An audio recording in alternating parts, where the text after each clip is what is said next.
I want to share a few observations with you today about networking. And when you are networking, a couple of tips to make it better and help you maximize the connections you've made.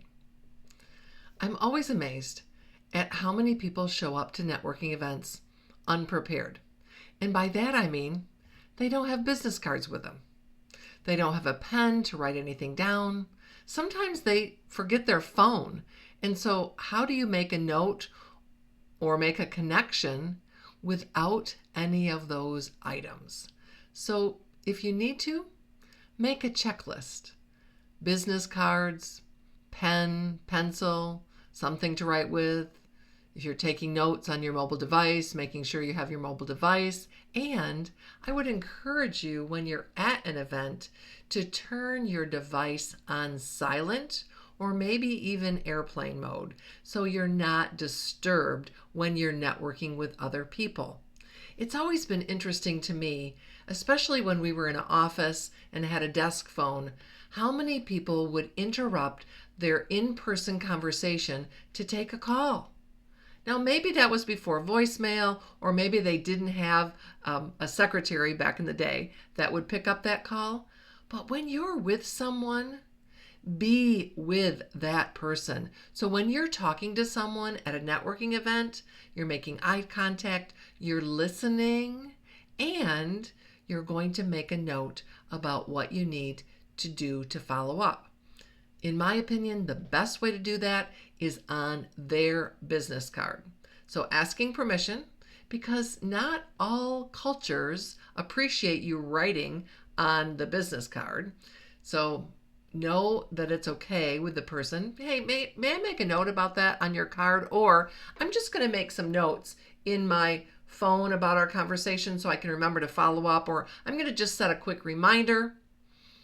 Then deliver on what you promise. Over the last several weeks, I've been to at least a half a dozen networking events, and I've met new people. I'm so excited to meet new people. I'm always excited to reconnect with people I know. But my point in sharing this is, when I meet someone new and they take my card and they say to me, "Oh, I want to follow up. We need to have a conversation." And then they disappear, like off the face of the planet. I don't know what happened.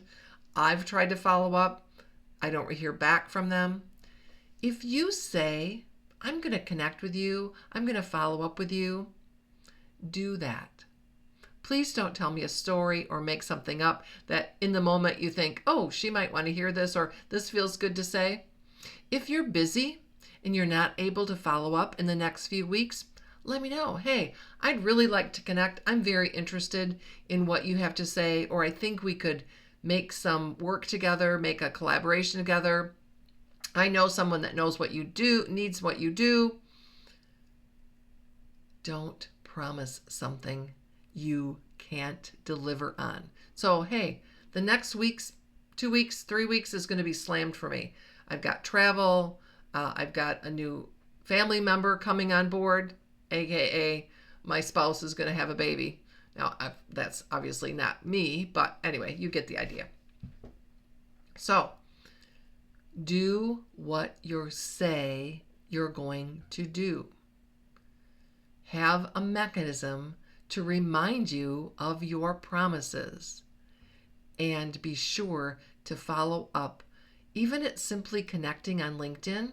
And again, if you have your mobile phone with you and you've downloaded the LinkedIn app, that is typically the way most business professionals connect, you can do it right in the moment.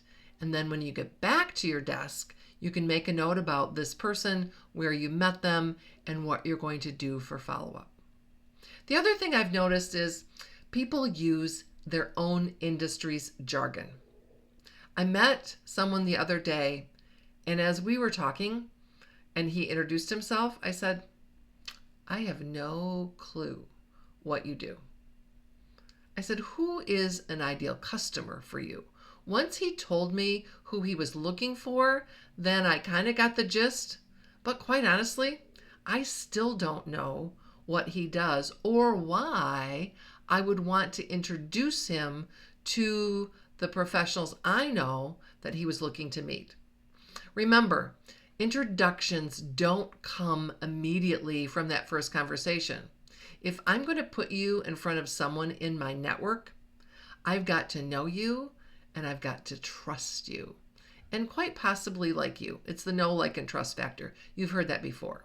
So as you're networking and meeting new people, think about what you're going to say when you introduce yourself and make sure it's clear and compelling and invites curiosity.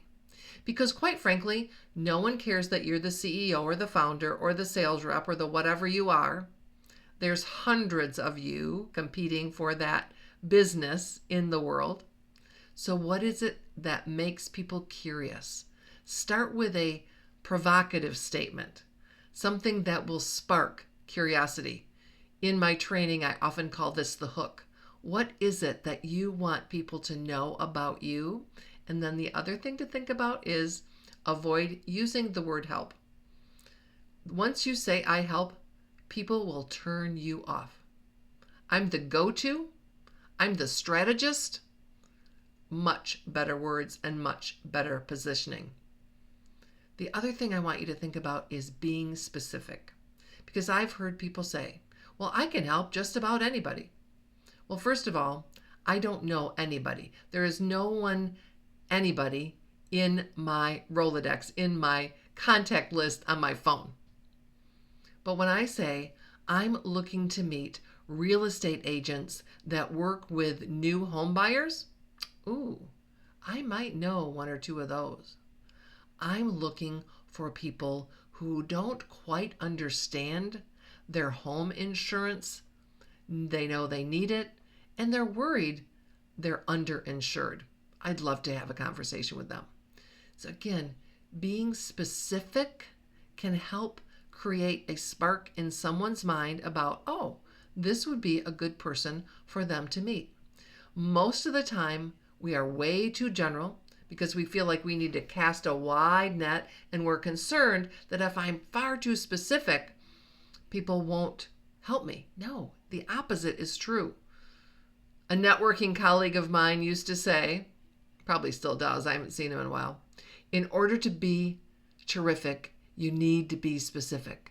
So be specific in how you're communicating what you do and specific in the people you want to meet.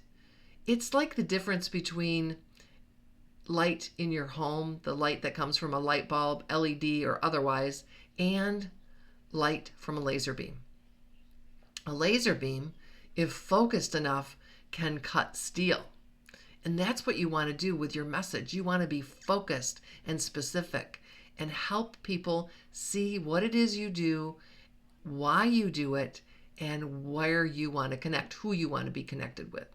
So if you can think about, what do I want to get out of this event? Obviously, we want new business. However, think of it this way. No one goes to a networking event to buy, but many, many people go to sell. Avoid selling. You are there to make potential connections, to see if in fact the person I'm talking with you might make a good referral partner, might make a good customer, might be able to put me in front of my ideal client. And I won't know that until I have a deeper conversation. And that is scheduling a time to talk further after the networking event.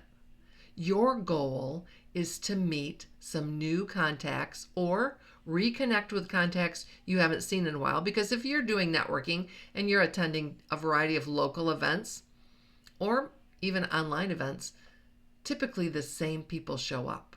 So reconnecting with them and figuring out your game plan before you go, and then having a way to follow up. So the summary is, think about what you're going to say and how you're going to say it, and make sure it's jargon-free. Make sure it sparks curiosity in the other person. And that might mean you have to write it down, and that might mean you have to practice it out loud, and that might mean you have to refine it after every event. Did it work? Did it get me what I wanted? Or do I need to go back to the drawing board? Or do I just need to make a few tweaks? And then evaluate the results. Did I meet someone new that I could follow up with? Did I reconnect with someone that I need to reach back out to?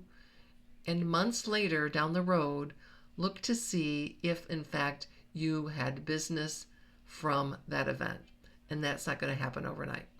So I hope you found these tips helpful. And of course, as always, if you know someone that could use this advice, feel free to share the video, and would love it if you subscribe to my channel.